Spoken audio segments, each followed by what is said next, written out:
Testing, testing, Okay. testing. Oh, so you have to talk close. It was good when you were really close to it. We're good.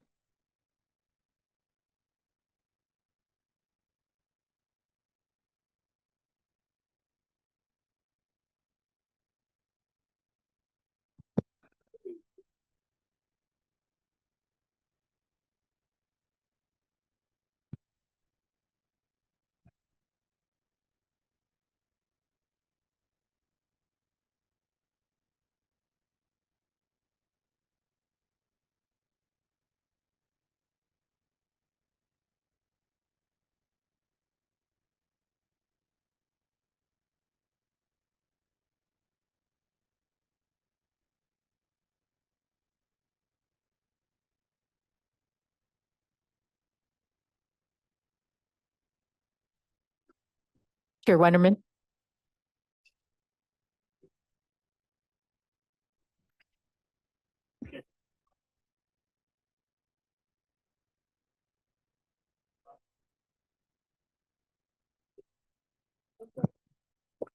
Okay.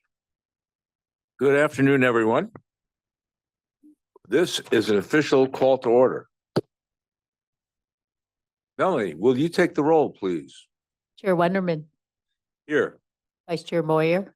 Here. Director Dew. Here. We have a quorum. Excellent. Will you all please join me in reciting the Pledge of Allegiance? I pledge allegiance to the flag of the United States of America and to the republic for which it stands, one nation, under God, indivisible, with liberty and justice for all.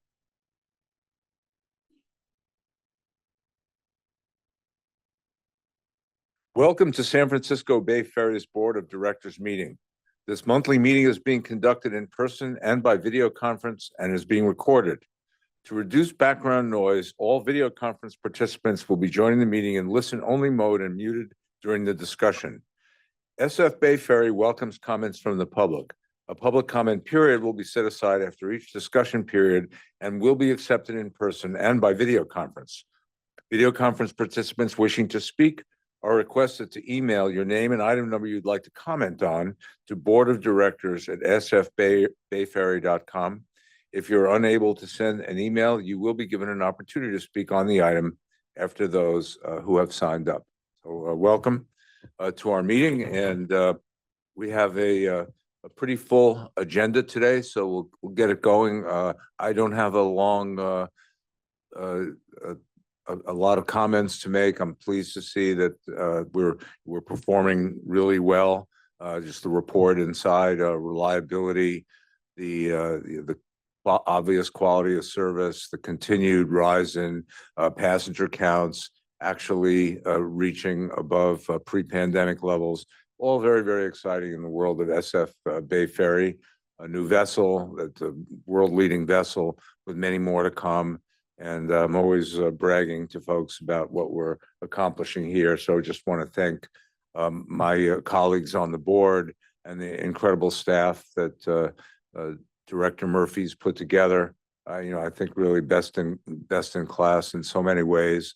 And just reading through the material, there's so much happening that's happened and will happen in the future. Just reading through the list of the capital projects and seeing what's on your plate, I'm thinking, how does this guy sleep at night? But okay, someone's got to do it. So in any case, I will turn it over to the Vice Chair, Monique Moyer, for her comments and those of my colleagues.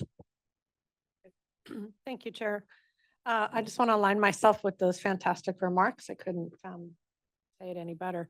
And thank all of you as the staff and the team in the room for a tremendous year. It is really incredible to see all the fruits of your labor over many years now, but coming together in the way that it has. It is a lot to celebrate, and I hope that all of you take the chance to have that pride in your accomplishments. This is a lot to keep doing, and the momentum is huge, but I hope we get to take a moment to celebrate what all has been achieved. loved reading that we are below budget on the expenditure side for year to date. So that's music to my ears almost as much as seeing the Carl come online and seeing the progress that's being made. And thank you for that. And I'm really excited to see that there were some, I'm going to say this, but I was really excited to see that there were some emergency response exercises as well in May. So thank you for keeping all of these balls in the air. Really appreciate it. Well done.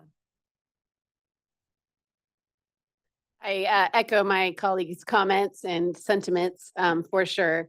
And then also wanted to report on in Vallejo, there has been a growing homeless encampment right across the street from the ferry terminal. And the city had on their council agenda last week an item to propose a sanctioned encampment at that site. And so the ferry terminal or the ferry building businesses put together a letter opposing that location as a proposed site and asked us to sign on, which we did. And then I also submitted a letter of opposition from Vallejo Main Street as president and spoke on behalf of that at 12:45 a.m. last Tuesday. So, but there were 29 speakers and most of them were, echoing those comments. And so the direction from staff was to put out an RFP with the religious institutions in town to see what could be done in that way, rather than doing a sanctioned site in the center of the heart of the waterfront and downtown areas, which is actually a site that is part of our economic development strategic plan from 2013. So hopefully that will be reconsidered for the purpose in which it was intended. Thank you. Thank you. Thanks for your leadership on that issue. That's really important that we're able to preserve the viability of our terminal and the area around it downtown and on the waterfront of Vallejo is critical, and it's not an easy problem to solve, but I think it's really important for us to have a location where passengers and workers feel comfortable coming to and going from and so forth. So it's really, really important. Let me please turn it over to Director Murphy and the staff reports. Thank you, Chair Wonderman. Thanks for the comments from each of you about the work that staff is doing.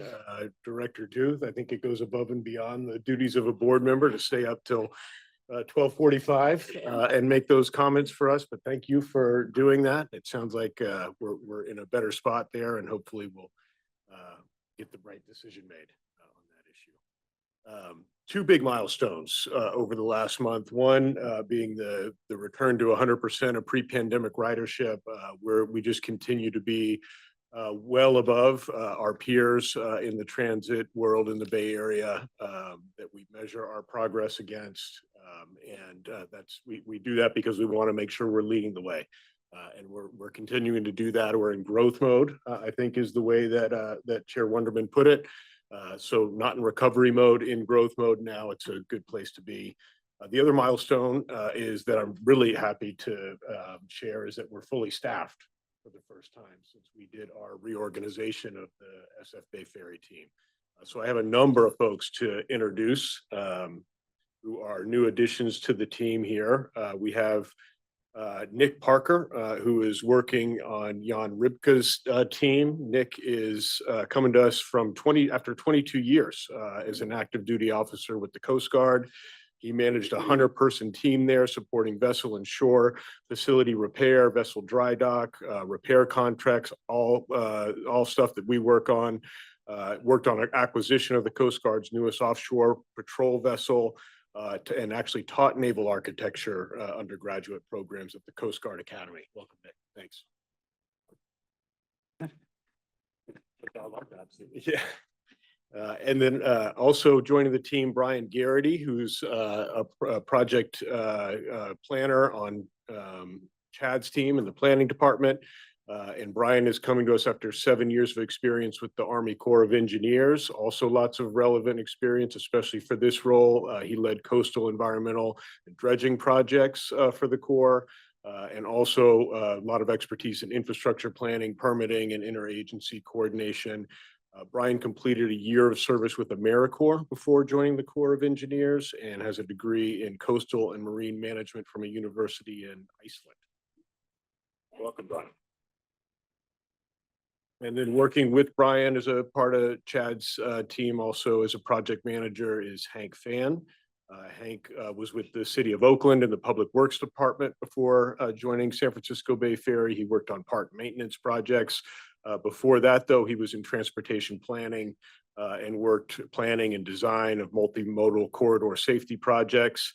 Also works a lot apparently in bike repair in his garage. And I think that you have a lot of synergies with Chad there. So you guys are going to be geeking out over bike repair, I can tell. Welcome, Hank. Thanks.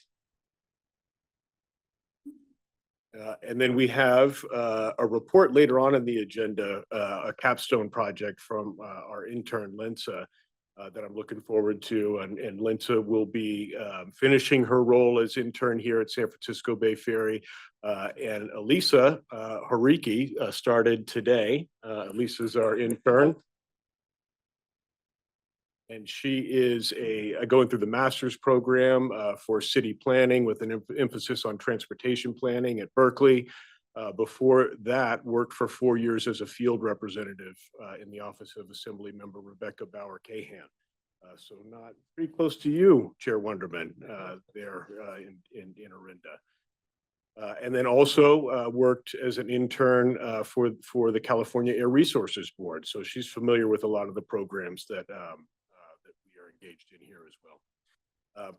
So great to have a fully staffed team here. It makes me, somebody mentioned how I sleep at night. It makes me sleep better knowing that we have a team ready to take on all the work that we're going to go through as a part of the budget that is on the agenda as well later for approval. Chair Wonderman, you have a number of reports in the reports of staff. I want to call Gabe Chan up to give us a ridership report. And then if the board has any questions after that on any of the staff reports that are included in the packet, we'd be happy to address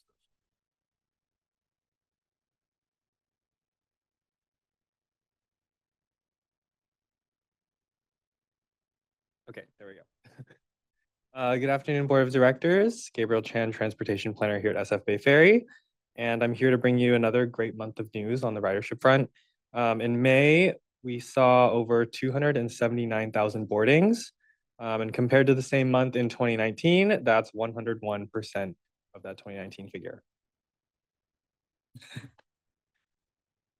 And then year over year, ridership is up 21% compared to May of last year.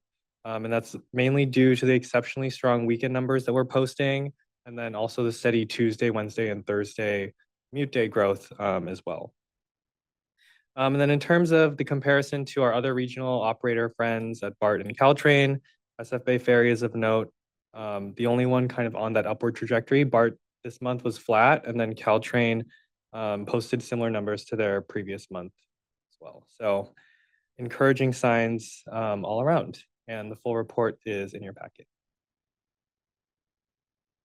Any questions?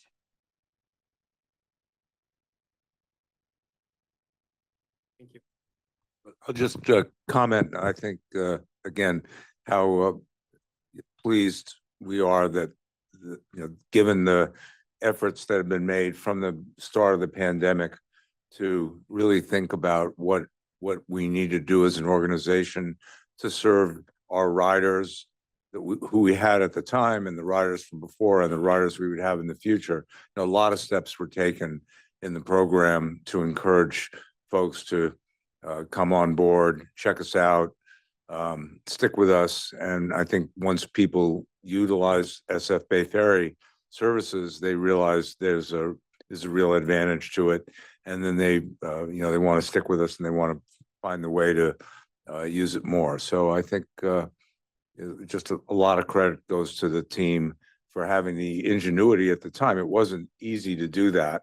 The cuts in the fares, moving the service into the daytime hours and to the weekends, and trying to capture sort of the spirit of the Bay Area from folks who hadn't historically been using ferry service.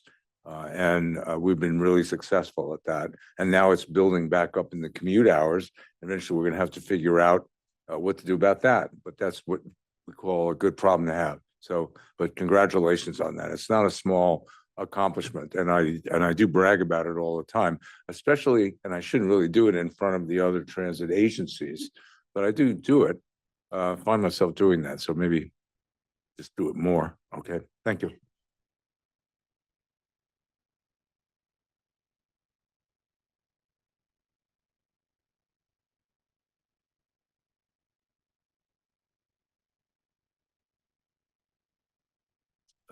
Last month, and we did see some riders stick around, it looks like, especially on the Oakland route.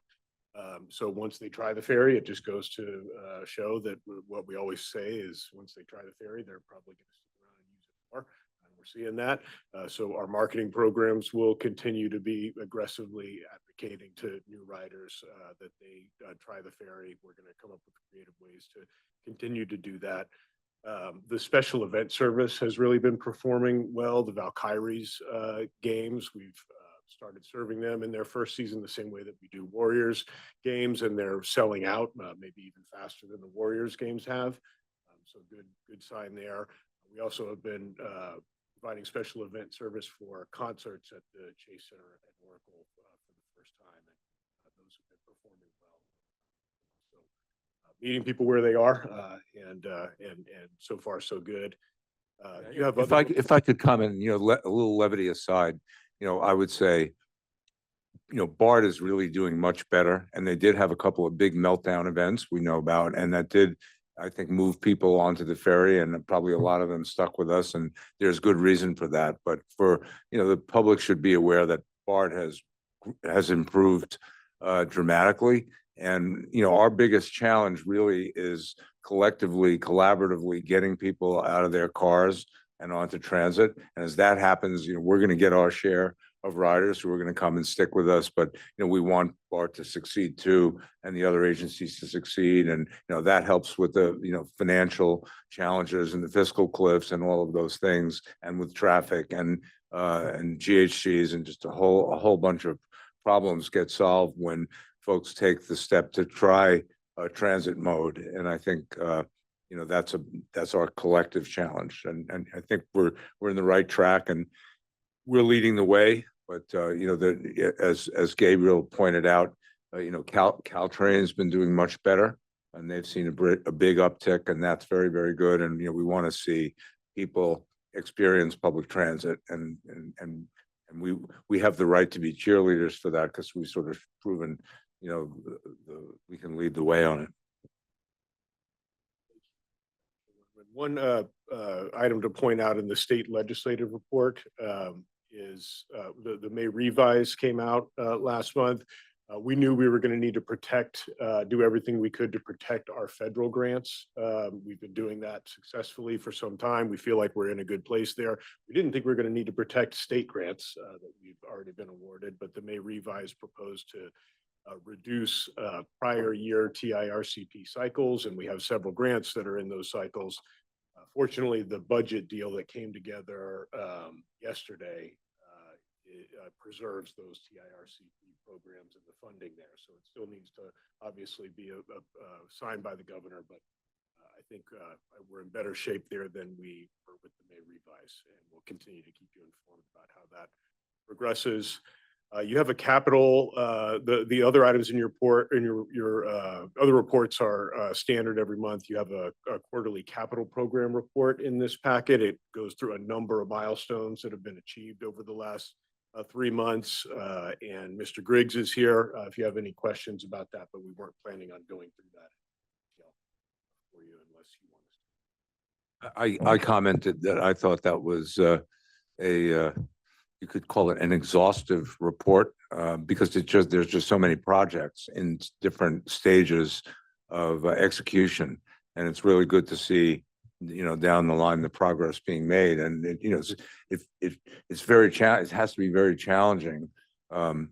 It's a lot of money, it's a lot of people, it's a lot of action to manage. So congratulations on that. And we need to get these projects done, got on time, on budget.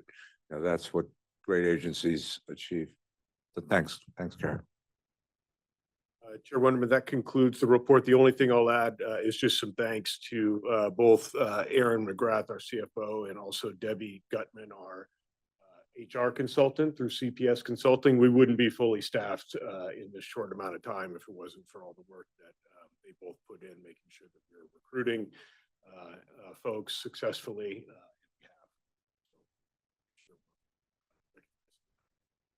Nothing further to add. Okay, thank you for the report. And unless there's any other questions from the board, we'll move on to the consent calendar, which consists of 4 items A through D. Does anyone wish to remove an item and hear separately? Any member of the public wish to hear an item separately from the consent calendar? If not, I'll take a motion on the consent calendar, please. We have motion and second. Can you call a roll, please, Melanie? Chair Wonderman, Yes. Vice Chair Moyer. Director Du. The item passes. Consent calendar is approved.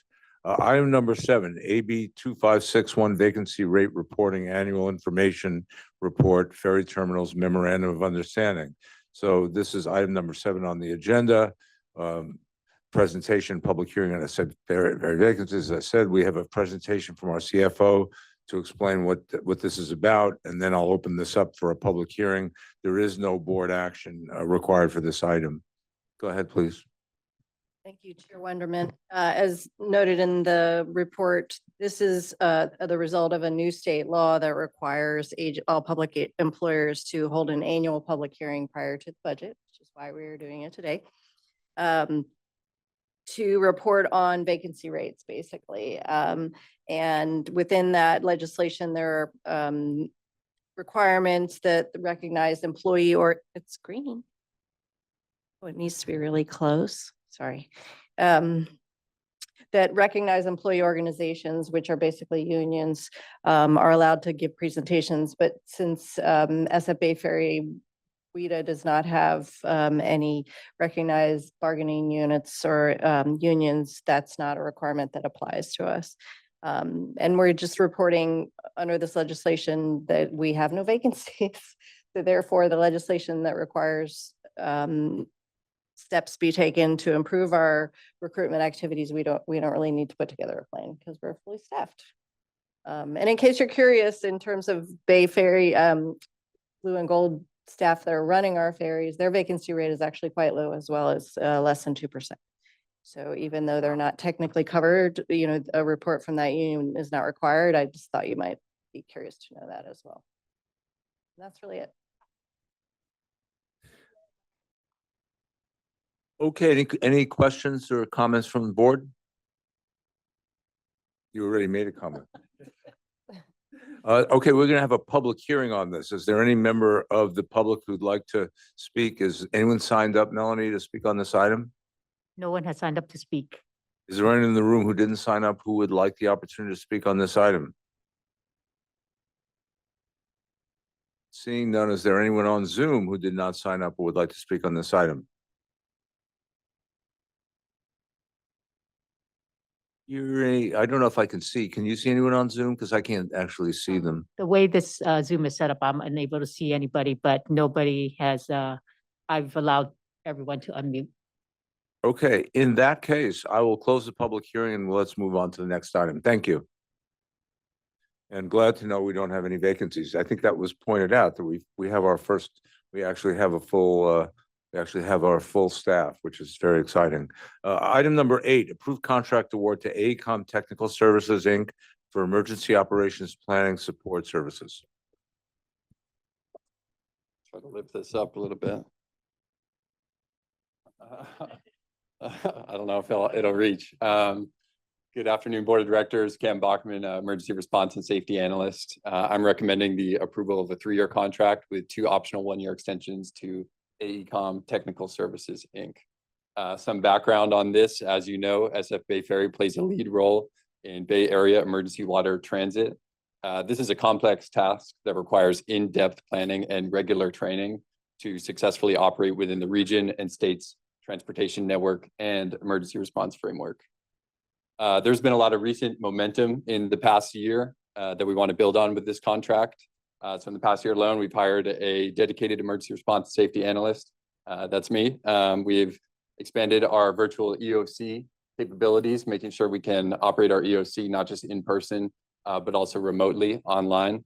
And we have launched the annual staff training plan, making sure that we're doing regular staff EOC trainings and communications tests.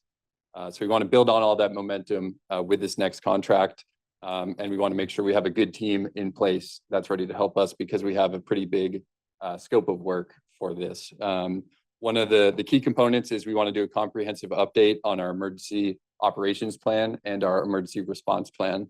Those were both initially drafted in 2016, and they've had incremental updates, but have not received a comprehensive evaluation and update since 2016. And as you can imagine, quite a bit has changed since then. And in my opinion, they're in need of an in-depth update. These updates will include things like our virtual EOC operations, SOPs, overhauled EOC position checklists, so our staff know exactly what they need to do when we do activate our EOC.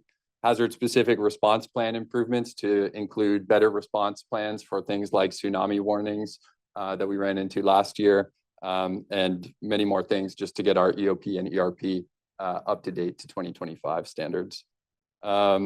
That's one component of this. The next component is designing and facilitating our annual functional EOC exercises. That's something we've been doing annually for quite some time now, and we want to continue to do that. And we want to build on and improve our current functional exercises, making sure that they're interactive and engaging for our staff. And we also might have this contractor help build some small staff workshops and trainings as well. In addition to all of that, we're hoping that we can develop SF Bay Ferry's first business continuity plan to ensure the agency can provide essential transportation under any circumstances. This is critical for lower impact, higher likelihood scenarios that would affect SF Bay Ferry specifically, but might not require the opening of our EOC. So things like incidents on our ferries or at our terminals that would affect our business continuity.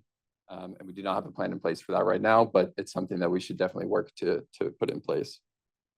So this agreement is designed to accomplish all of these things and more, alongside what we're currently doing with our staff training program and other emergency response capabilities to keep that momentum going and work towards having a robust emergency response program and really comprehensive planning documents in place.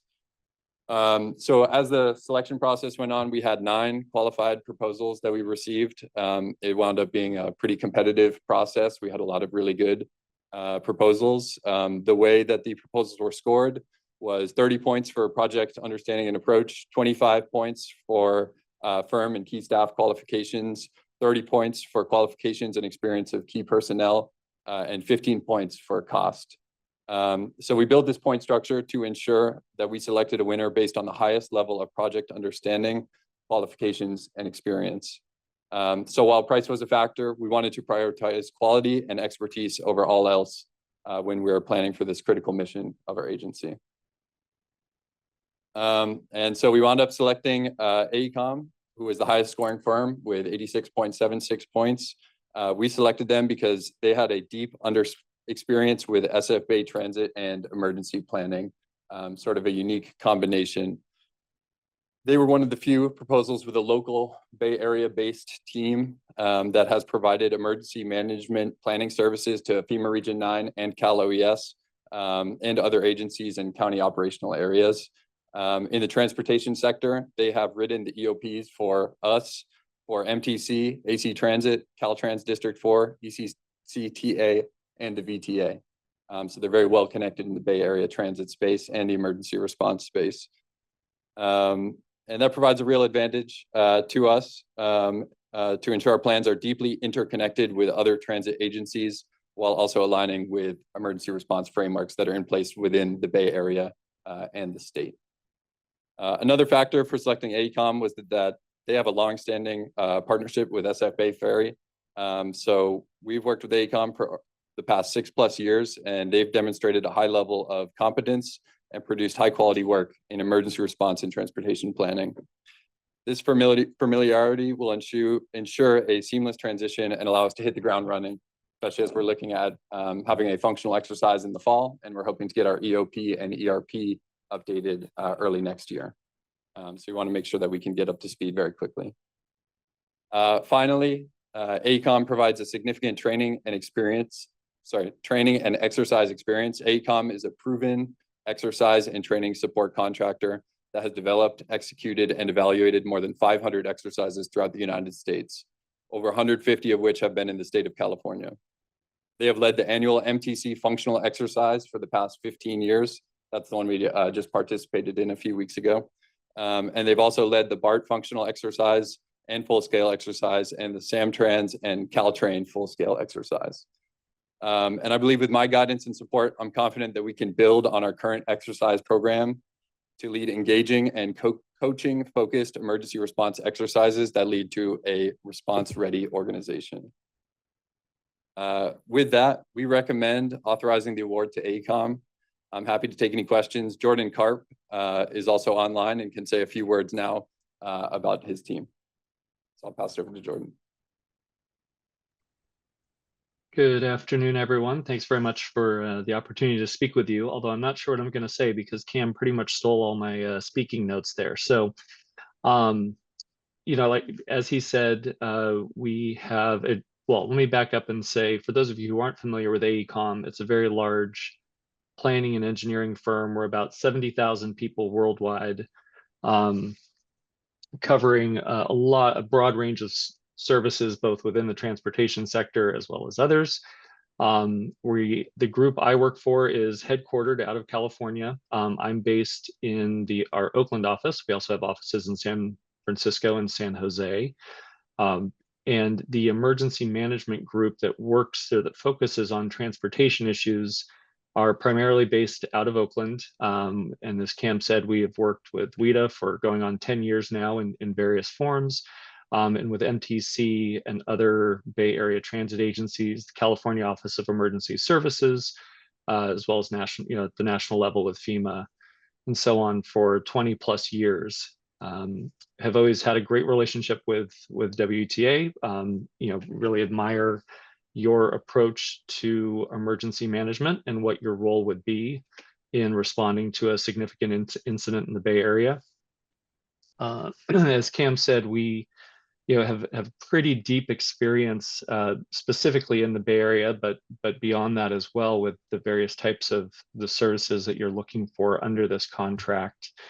We're confident we can both provide a consistent service as well as bring to bear our knowledge and experience of working with other transit agencies, both here and elsewhere, to make sure that your agency's plans and the training programs we put together, exercises we conduct, and so on, will give you the best capabilities as an agency. So happy to answer any questions about AECOM or specific experience or sort of what our vision is for the services you're looking for under this contract.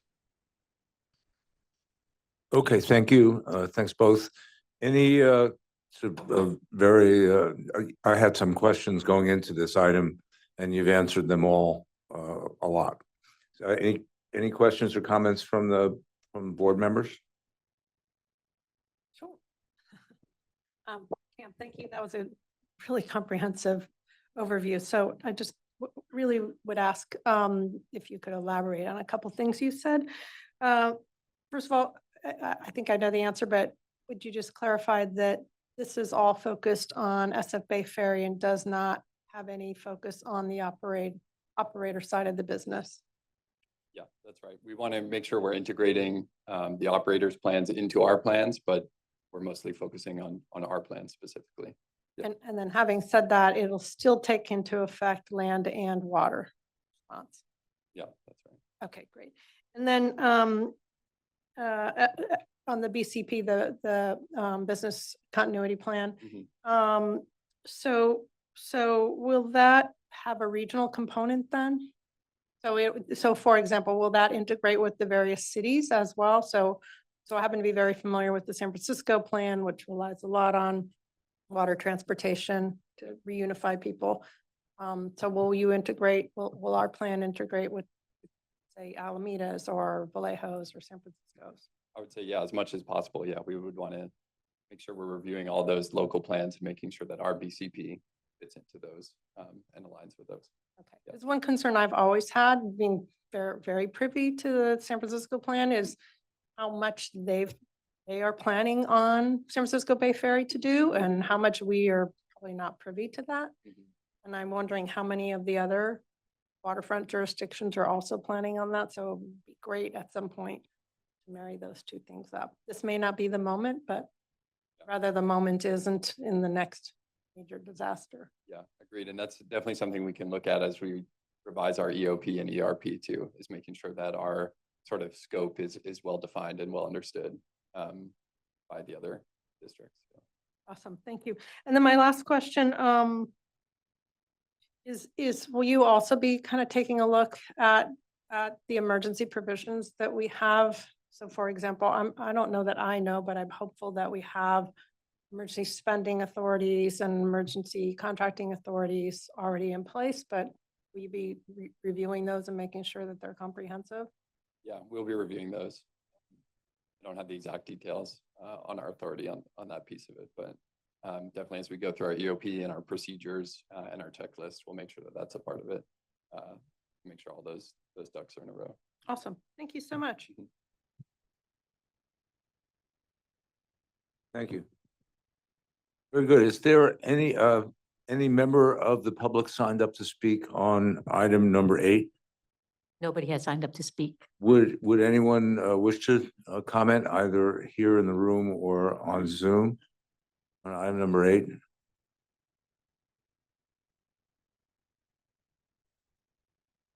Hearing none, let's call the roll.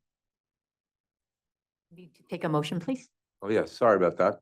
Can't have a roll call without a motion. So moved. Thank you. Please call the roll. Chair Wonderman, Yes. Vice Chair Moyer, Yes. Director Dew. The item passes. Okay, thank you very much. Congratulations. Item number 9, approved contract award to Mansfield Oil Company for purchase and delivery of R99 fuel for SF Bay Ferry operations. All right, good afternoon, Chair Wonderman, board members. I'm Jeff Powell, Senior Project Manager. San Francisco Bay Ferry's largest contract is our operating contract, and our second largest is our fuel contract. It's a big deal. Our fleet is still dependent on fuel, which we utilize R99 renewable fuel as mandated by regulatory agencies. Our current contract is set to expire at the end of this month. With that, we've established an RFP to secure services over the course of the next 5 years to support our ongoing operations. We currently utilize about 3.7 million gallons of fuel per year. That's on average 10,000 gallons a day. Vallejo is about 5.3 and Alameda about 4.7 on average. This RFP was developed with a best value approach with 80% of the scoring to price and 20% to technical. It was well received and widely attended at the non-mandatory pre-proposal conference. A little bit how the pricing works. Pricing for the fuel is published daily by OPIS, which is the Oil Price Information Services. They're a global leader in providing data and analytics for energy, chemical, and environmental commodity markets. They provide a daily report with the local San Francisco region that publishes the benchmark files for the high price, the low price, and the average price, local wholesale fuel rack prices. That's where all these vendors get the fuel and what is paid for. Our RFP and agreement will be based on the average daily price as published by OPIS. As we know, fuel is volatile and it will change on a daily basis.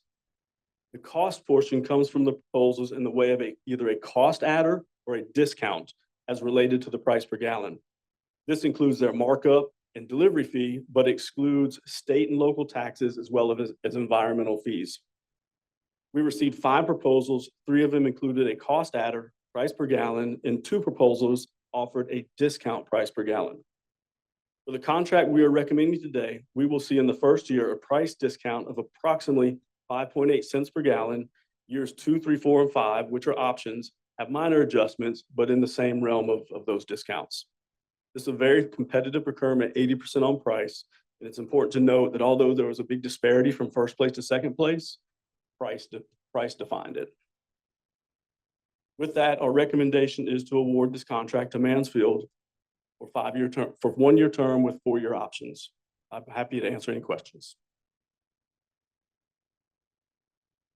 Thank you. I read the information in the booklet and it looks like it was a very thorough analysis and that you made a smart recommendation, I think, based on the input. Other members of the board, questions, comments on the fuel? You do need fuel to run these boats? Unfortunately, until the reef kicks in full force and we get there, we need fuel to run these boats. A lot of fuel, a lot of gallon. I just Understood. have one- Just one. Yeah, go ahead, please.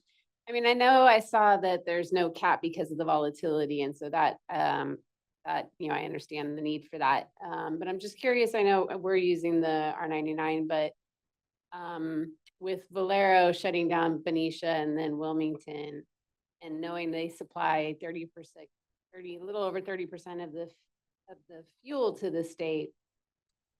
And I know it's a different fuel, but will that impact us in any way, do you think, for the fuel supply? Crystal ball broke. I mean, I can't answer that. I mean, obviously, there's some skepticism that it could. There is a little bit of risk there with the volatility of the fuel. Thank you. Any other questions from the board? Yeah, I think, the refinery issue in the Bay Area is not on the agenda, but it's something that we need to be really concerned about as Yeah, availability of fuel into the future in the region. And maybe another time we'll talk about it. Members of the public on item number 9, has anyone signed up to speak on item 9, Melanie? Nobody has signed up to speak. Anyone wish to comment on item number 9, ask a question either here or in Zoom land? If not, I'll take a motion on it. Second. We are moved and seconded. We have a roll call, please. Chair Wonderman, Yes. Vice Chair Moyer, Yes. and Director Du. Yes. The item passes. Excellent. And with that, now that we know how much the fuel is going to cost, we have item number 10, which is approved proposed fiscal year 2025-26 budget and salary schedule and related resolutions.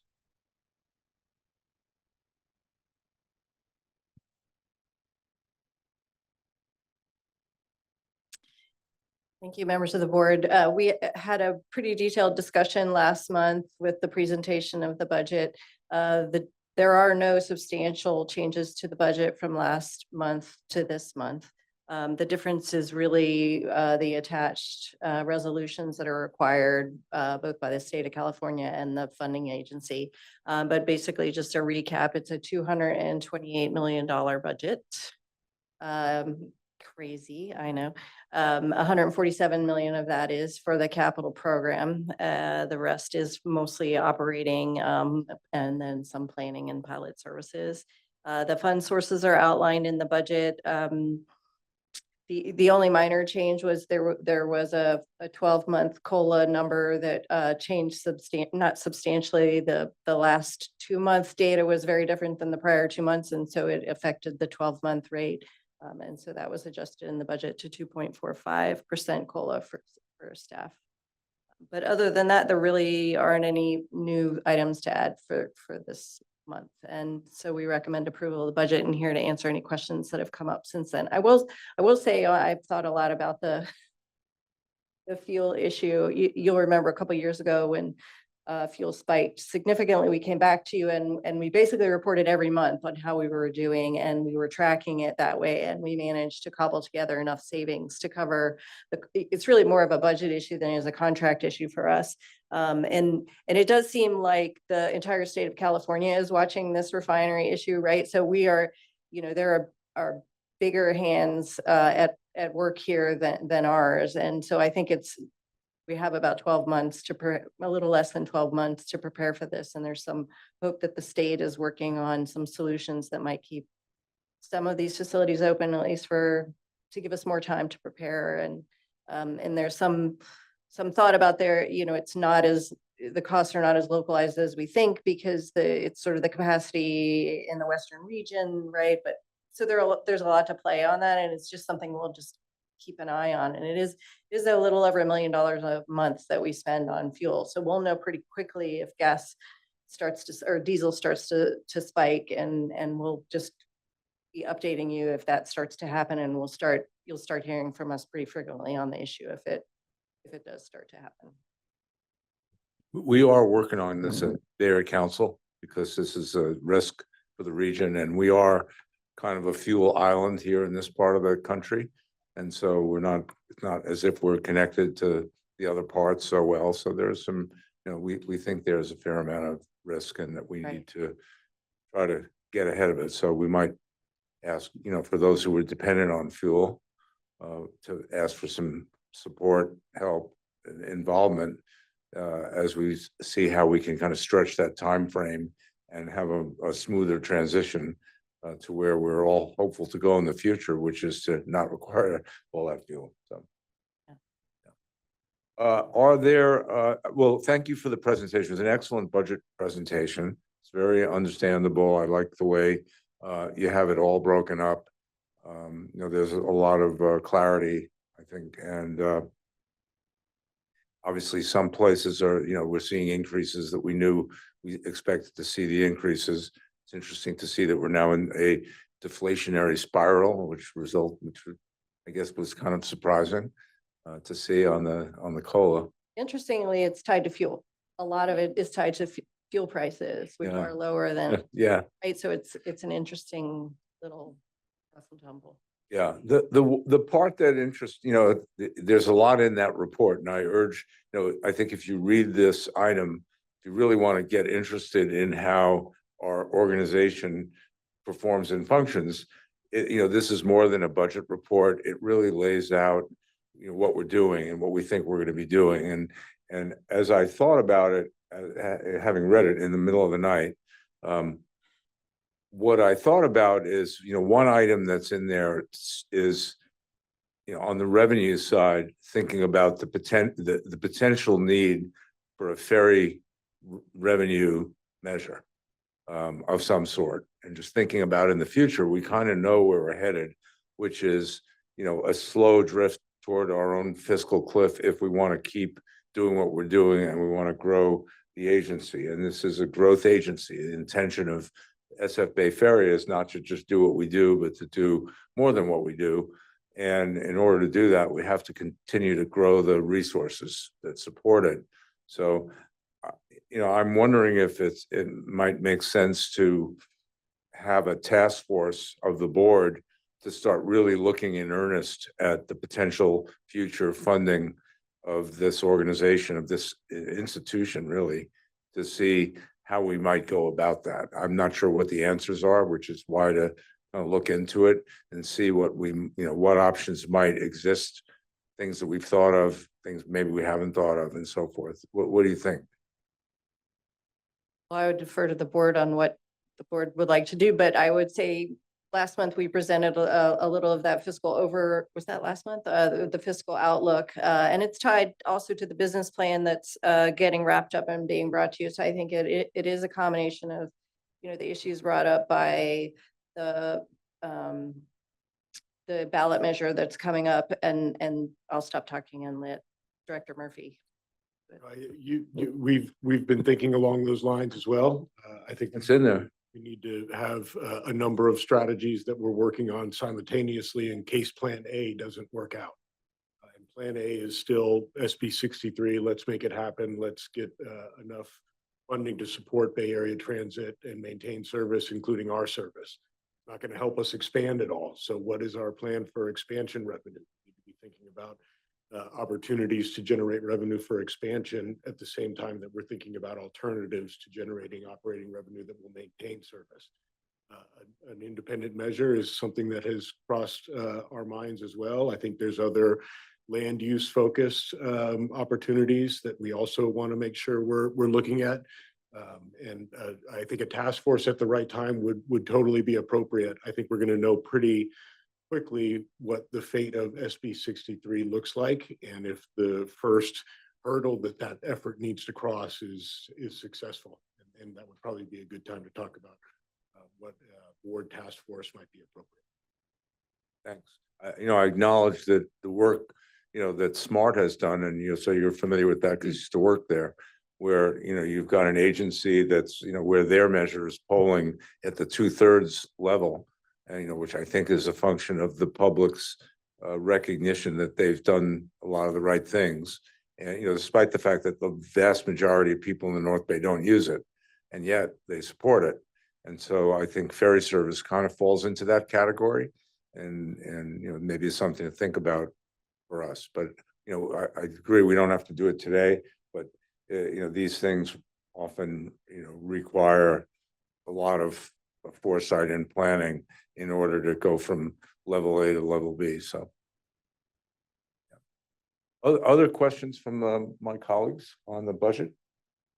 If none, thank you. Thanks for the presentation, and I like the way we do this in 1 month look at it and the next month do it. So thank you for that. Members of the public on item number 10, the budget. No one has signed up to speak. Anyone wish to discuss the budget? No, no one? Okay, we'll close the hearing and take a motion on the budget. Move to approve. Second. We have motion and second. Will you call a roll, please, Melanie? Chair Wonderman, Yes. Vice Chair Moyer, Yes. and Director Du. Yes. Budget passes. Congratulations, you have the budget. Now all you need is the money. Item number 11, Green Marine Program update.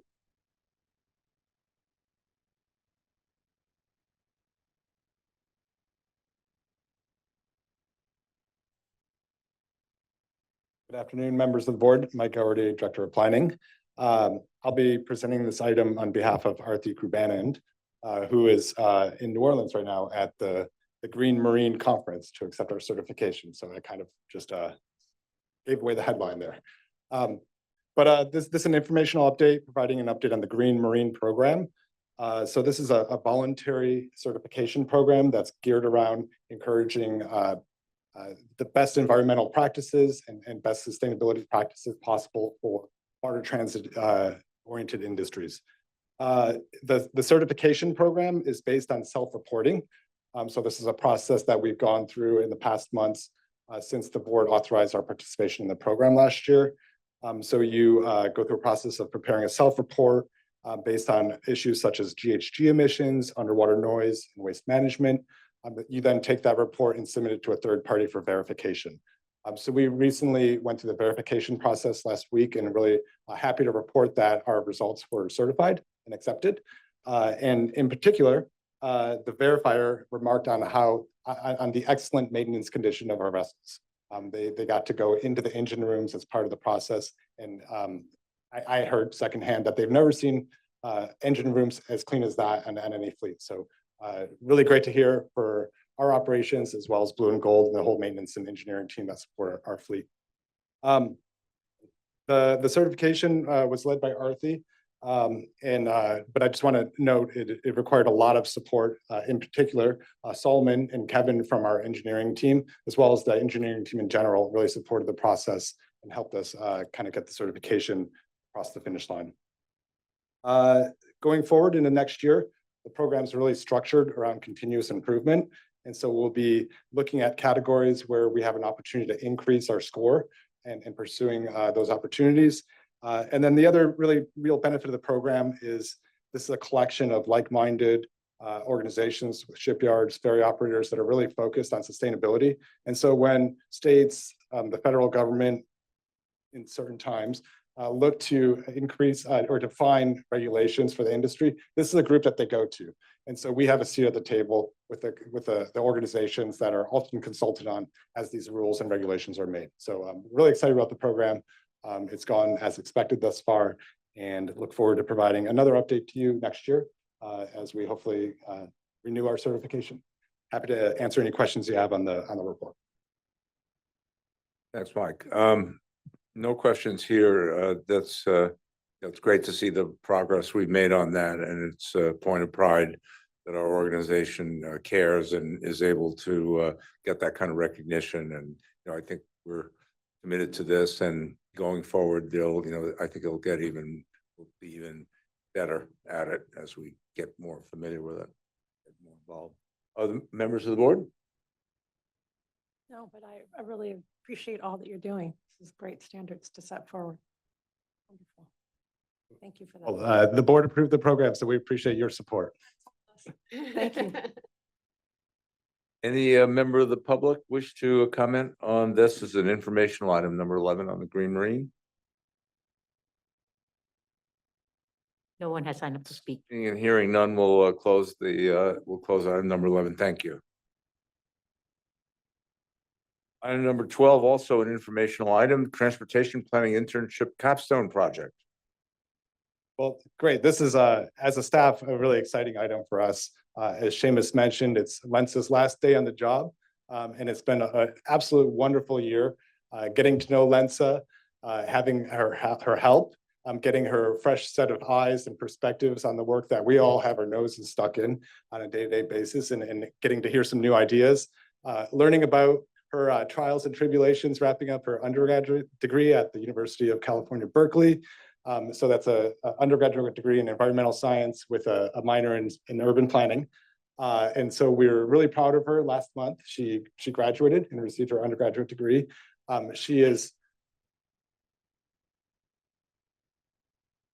She's only taking a few months off before getting right back into school. So she had her choice of several elite planning programs across the country and chose UCLA to pursue her master's degree in city planning. This item is actually not very logical to follow the last item that we presented on. One of the areas, the last item of concern in the last item or interest in the last item is waste management. So this is one of the focus areas of the Green Marine program where we do have an opportunity in the next year to increase our score or certification level. And Lensa's capstone project that she's going to be presenting on kind of suggests a potential path forward to doing that. So there's a really good relationship between the work that we've been doing on the Green Marine program and Lensa's capstone project. I'm not going to explain any more about our capstone project, other than this is kind of an opportunity we afford all of the interns as part of their year experience at WETA. We challenge them to choose a capstone project of their choice that relates to a need at the agency as well as their personal interest. And then at the end of their internship, present their findings to the board. So this is a really unique opportunity for a person getting their start in the field to be in front of a body like yourselves. And with that, I'll invite Lensa to come on and give her presentation.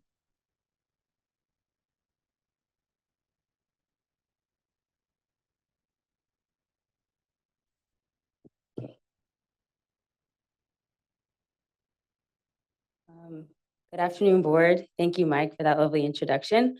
Okay.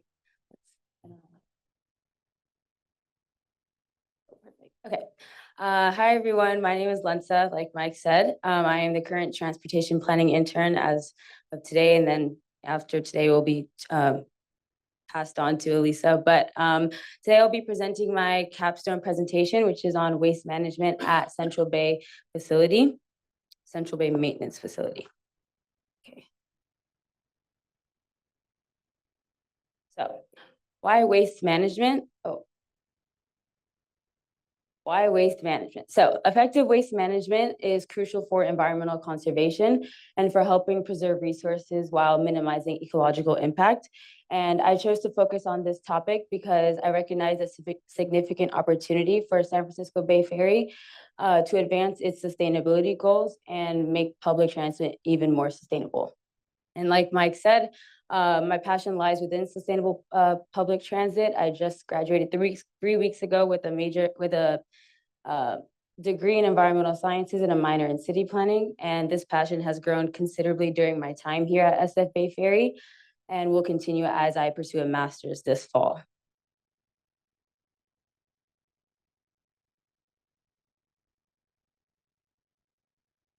So the focus on my capstone was on the Ron Cohen Central Bay Operations and Maintenance Facility that is located in Alameda. It opened in 2018 and provides maintenance to vessels that operate on the Central Bay route. It is LEED Gold certified, and it was selected for this analysis because it is the largest maintenance site and it houses over 70% of our fleet.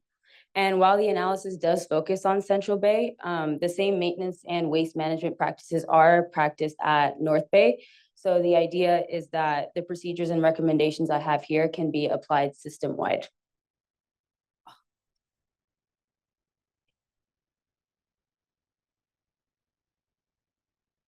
So the background, the purpose is to assess current waste management program at Central Bay and identify improvements that align with the sustainability policy that was adopted in August of 2024, as well as SFBay's commitment to the Green Marine Program that promotes transparency, track performance, and demonstrate leadership in maritime sustainability.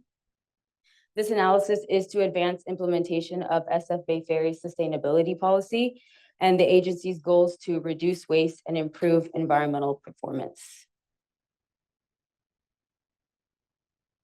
So we'll start off with an overview of the types of waste that is generated at Central Bay, hazardous and non-hazardous. As for hazardous, it consists of oil filters, absorbent waste, waste oil, bilge, and sewage. And then as for non-hazardous waste, it consists of light bulbs, batteries, electronics, as well as used parts and materials.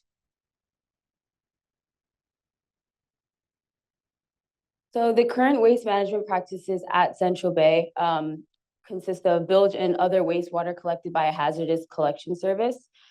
E-waste is collected by Republic Services, and waste and recycling generated on vessels are thrown onto on-site compactors. It should be noted that the staff at Central Bay follow thorough and rigorous waste management protocols and that ensure the safety for the environment as well as their personnel, as well as periodic staff training on proper waste handling that is conducted, and improvements are made proactively based on findings from regular waste management inspections. As for spill prevention and waste handling requirements, the discharge of garbage and oil into the water is prohibited. Fuel, oil, and waste oil are only, transfers are only performed by trained personnel.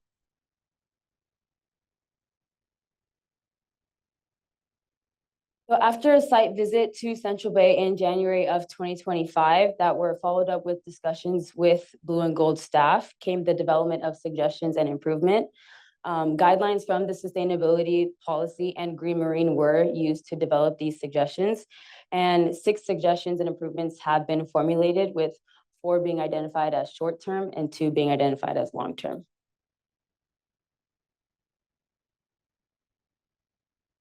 So the first short-term improvement is a sustainable materials purchasing policy. So the current practice is that Blue and Gold operations use various disposable materials to operate the concession stands on board its vessels. And the proposed improvement is to develop a sustainable procurement policy that would create a framework for evaluating and selecting products. And the idea is that by establishing standards rather than mandating specific products, you have flexibility in advancing sustainability goals. And the estimated project duration for this would be 4 to 6 months. The second improvement would be recyclable content trash bags. So currently, the linings of the trash bags on board its vessels that are thrown onto the on-site compactor are recyclable. However, they're not separated, so they just get thrown into the landfill altogether. And my proposed improvement would be to replace the trash bags with post-consumer recycled trash bags to reduce virgin plastic demand and improve sustainability. And the estimated project duration for that would be 1 to 3 months.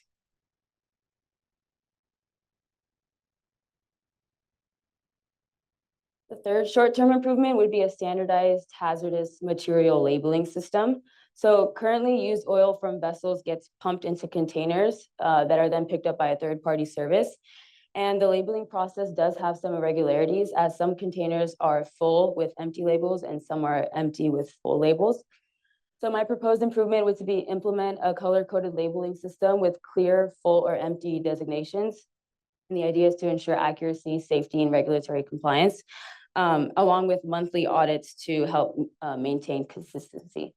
And the estimated project duration for this would be 4 to 6 months.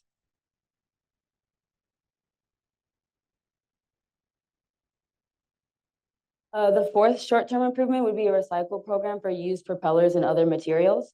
So currently used boat parts such as propellers are sent to a shipyard nearby, possibly neglecting their recycling potential and ending up in landfills. So my proposed improvement would be to establish a partnership with a metal recycling facility to ensure materials are properly disposed of while prioritizing sustainability. And this initiative would reduce WETA's carbon footprint, support sustainability goals, and potentially generate minor revenue. And the estimated project duration for this would be 1 to 2 years. And here are some of the proposed propellers from my site visit that I saw. Moving on to long-term improvements. So the first long-term improvement would be a solar-powered on-site compactor. Currently, the on-site trash compactor is operating on electricity. And my proposed improvement would be to replace it with a solar-powered trash compactor that would reduce facility energy consumption while maintaining waste management efficiency. And the estimated project duration for this would be 2 to 3 years.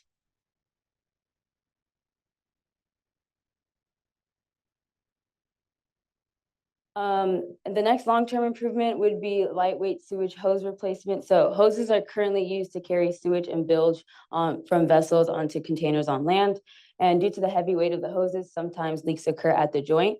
So replacing the sewage with the sewage hose with lighter, more durable materials would eliminate potential spills. This recommendation drew inspiration straight from Blue and Gold staff. This is what they told me during my site visit. So that's just something to note. And the estimated project duration for this would be 3 to 4 years. So next is this table that kind of summarizes the initiatives along with categorizes them by level of effort and uses this Environmental Protection Agency waste management hierarchy. So we'll just go through it. The first one is recyclable content trash bags are classified as low effort and are classified under the recycling/reuse, which is keeping materials in productive use. The second is the sustainable purchasing policy, which is identified as medium effort and is classified under the source reduction, which prevents waste generation at the source. The third is standardized hazardous material labeling system, which is classified under medium level of effort and is under the treatment, which is processing waste to reduce harmful effects. The fourth one is the recycle program for used propellers, which is classified under high level of effort and is under the recycling/reuse.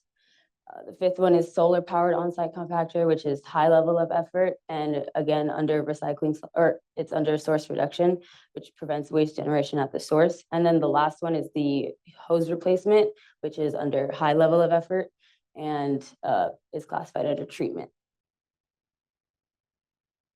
So implications for green marine. One of the performance criteria for green marine is waste management. And SF Bay Ferry's current practices align with the meeting regulatory requirements of level 1 for green marine. And these recommendations would enable SF Bay Ferry to advance to higher levels. These recommendations support SF Bay Ferry and Blue Gold's progression towards higher tier green marine performance indicators and stronger sustainability outcomes. That concludes my presentation. I also want to give a thank you to Blue and Gold staff for allowing me to visit their site, specifically Tyler Clark, which was my point of contact. And I also want to thank Gabe, Arthi, and Mike for their support, as well as Dory for their support throughout my capstone. And that concludes.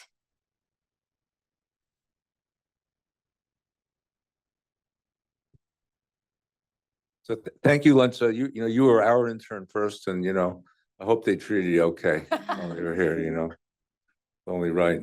A couple of the items that, there were a couple that had fairly long out years before they would be accomplished, like replacing the hoses. Yeah. Why should it necessarily take that long? If there's like leakage at the joints, it would seem like, maybe we should be moving that along.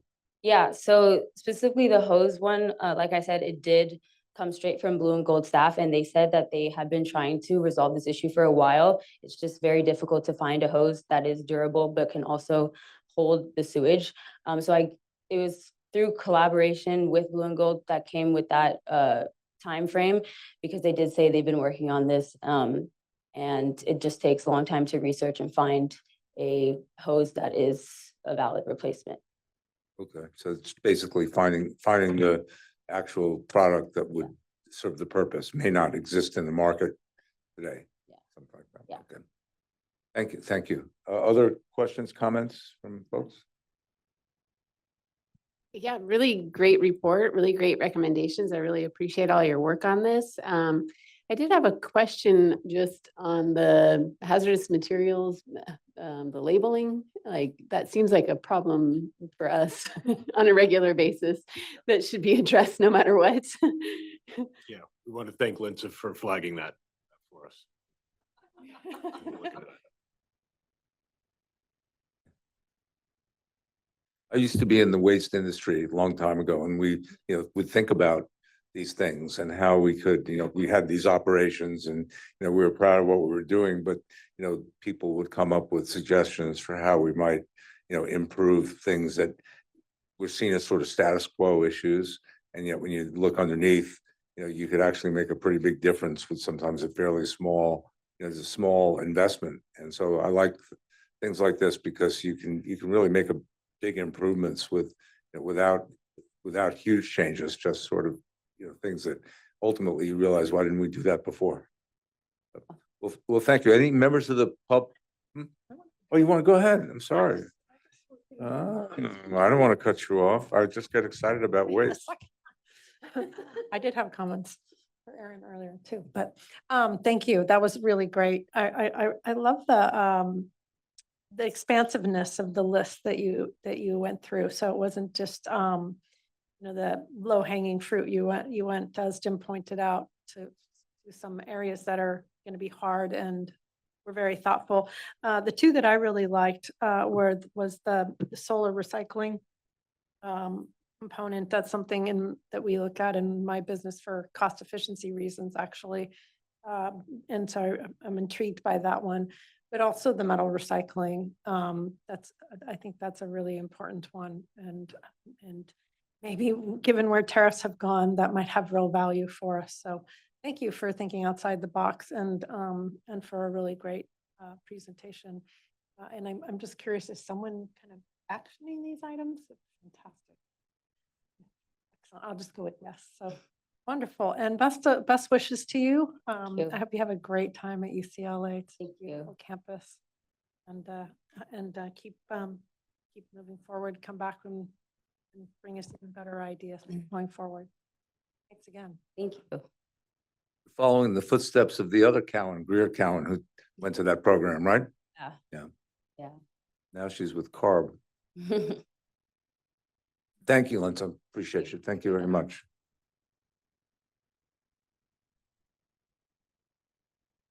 And with that, we have item number 13, the public comments for non-agenda items. Melanie, are there any folks signed up on item 13, please? No one has signed up to speak. Does anyone feel the need or the opportunity to make a comment on something not contained on today's agenda? Hearing no one speak out, we'll close item number 13. We're now going to recess into our closed session. So item number A in closed session, public employee performance evaluation, conference with labor negotiator pursuant to government code sections 54957B1 and 54957.6. Title is Executive Director, Agency Designated Representative, yours truly. And we're going to go into closed session. We'll come back and report out. Thank you. Board, we have a breakout room out this door directly across the hallway, so there's no need for everybody else to hurry out if you don't want. Stick around for the fun. I think there's still cookies.